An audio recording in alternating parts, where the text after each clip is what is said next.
is good, YouTube? Quinn Wade Basketball Analysis coming to you with a quick video. I wanted to let you guys know I got some new merchandise available, not just t-shirt anymore. I got different type of t-shirt, different type of shirts and logos that you can purchase on my spread shirt, and also hoodies now.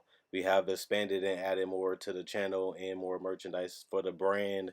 Thanks for supporting. It will be in the description and the links will be in the comment section below. Thanks for helping me and supporting the movement. Quinn Wade Basketball Analysis. I'm going. What is good, YouTube? Quinn Wade Basketball Analysis coming to y'all with a quick video. It's Friday. It's the weekend coming again, and another week is almost wrapped up. But we're going to talk about the scrimmages. The scrimmages have been pretty cool to me. I do go to Summer League. I do see players play a little raw, not the biggest crowds. But I still do enjoy those games, so I still do enjoy the scrimmages, even though the players ain't playing their best basketball. The players ain't really going out there trying all this effort because the games really don't count for nothing. They're just getting you ready for the seeding games. But it's one thing that I think a lot of people know but don't really understand is Zubac. Zubac is a guy that a lot of people felt was a steal for the Clippers. They basically gave up nothing to get him. He was a guy that had the size as a center, has a soft touch and stuff like that. But I think people kind of forget when you look at this roster outside of Joakim Noah, who they just now picked up and allowed him to play now. You need size in this league because everybody thought it was the small ball era. Everybody was going to try to go small ball, which did. But now a lot of teams, especially in the Western Conference, are starting to go bigger.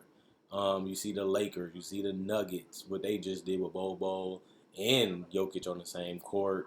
And you look at other teams like the Spurs with LaMarcus and Jakob Poeltl.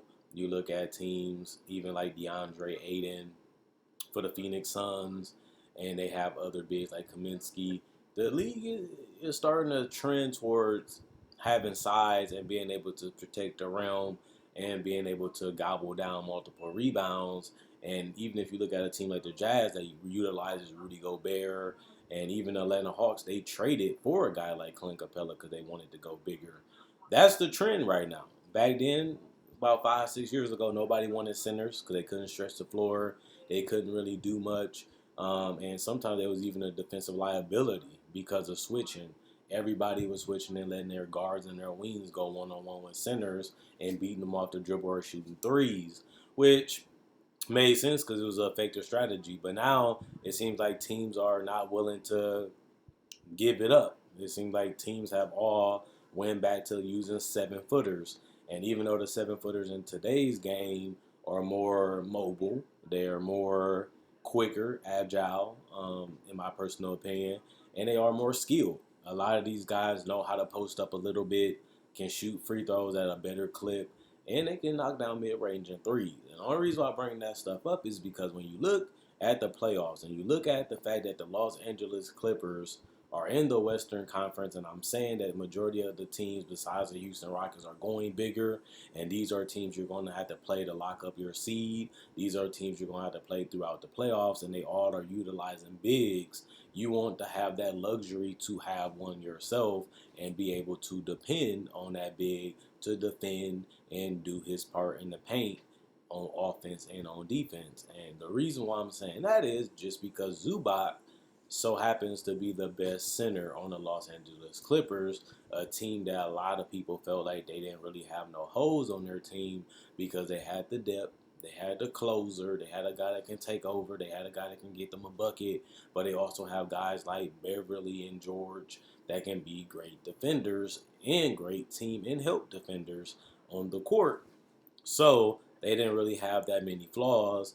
Plus, they have the reigning Finals MVP, Kawhi Leonard, on their team, and they still have a championship coach in Doc Rivers, who has been a coach of the year also, and has really found ways to get the best out of his teams, and really has found a way to be consistently winning. Even though he went from the East to the West, he has consistently been able to find ways to get the best out of players of Zubac caliber by putting them in situations and areas on the court where they can get the best out of their skill set while also being a benefit to the team.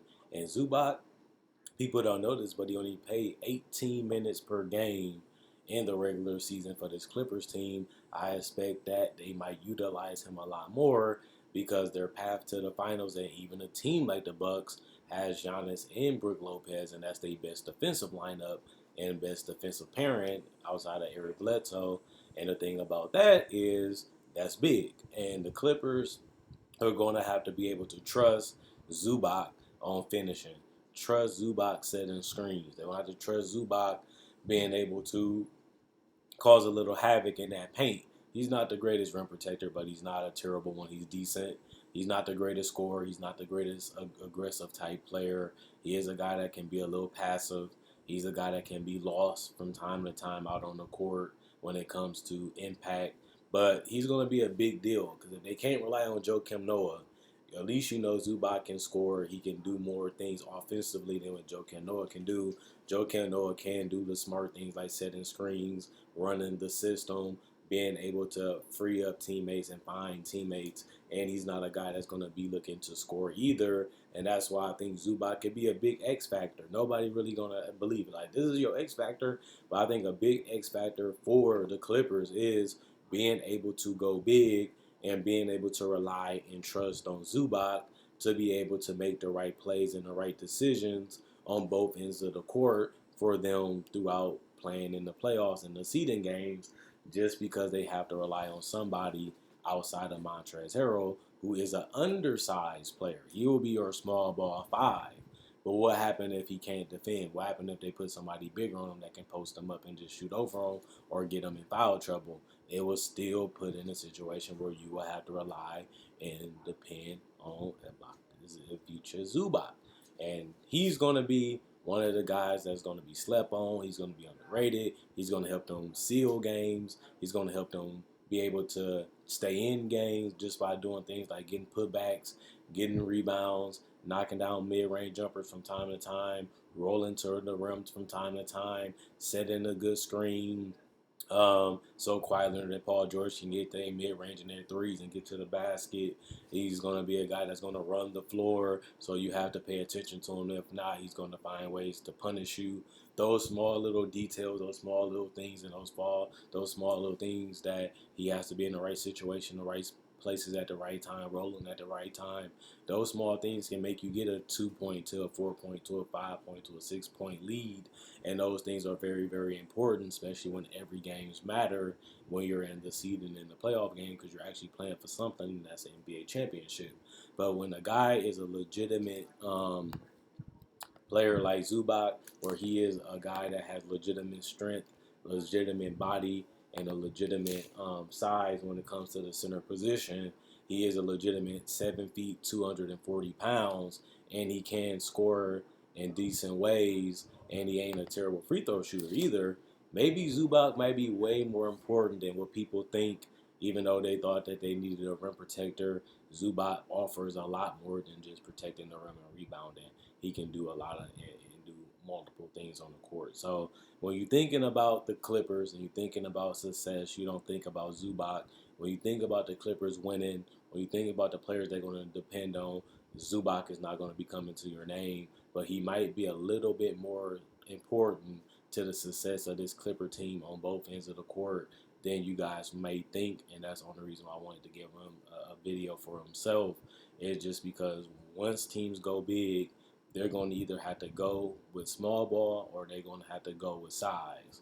Depending on which one they pick, Zubac is going to be a hidden gem in this season and playoff run for the Clippers because he's going to be important to give them legitimate strength and size. So let me know what you guys think. Do you think Zubac is going to play a lot? Do you think he's not going to be utilized a lot? Do you think he can be a big X factor for the Clippers? Do you think he will be the X factors for the Clippers? And do you think that, Zubac ain't that bad? He actually can play. He actually can do some little things. You're not worried about it because he already has proven that he can be a starting level center, but he's going to be asked to do just a little bit more if he's really going to help the Clippers make to the NBA Finals and help them win a championship. I think he'll play a small part, but an integral part that can really be a big difference maker if he's on top of his game and at the right spots and making the right plays at the right time. Those little things can swing leads, those little things can swing momentum, and those little things can help close out games. And I think Zubac has shown, and I think he will do those things at the end of the day. And now we just have to see it play out. But other than that, check out my website, analysisplayground.com. Link in the description, comment section below. Check out my Facebook page, analysisplayground.com. Link in the description, comment section below. Like on Facebook to show support. Like the video, share. That helps the channel grow. That's a small thing you guys can do to help the channel out. Now, I'm not asking for much because if you like it already and you already supporting the channel by being subscribed, I don't see why you guys wouldn't want to like and share, but I do appreciate the people that do. And another thing, I do make videos just like this. I have over 1,000 videos on my channel. I do have breakdowns of players, rookies, legends, and summer league. I do talk about top 10 lists, make discussions just like this. I also cover free agency, trade deadline.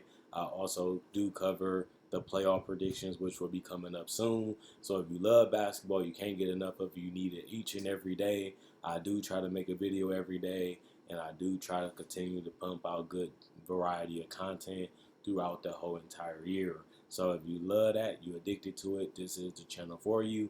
Other than that, Quinn Wade, basketball analysis, I'm gone. And let me know what you guys think about the Clippers. Let me know what you guys think about Zubac. And let me know, should they be the finals? Is they a championship team? Will they be the favorite? Or do you think that is all said and done? Is Lakers, Clippers, whoever win that is the NBA champions? Whatever you feel, let me know in the comment section below, as I do read every comment. Other than that, I'm gone. Enjoy y'all weekend. I'll be back tomorrow with another video.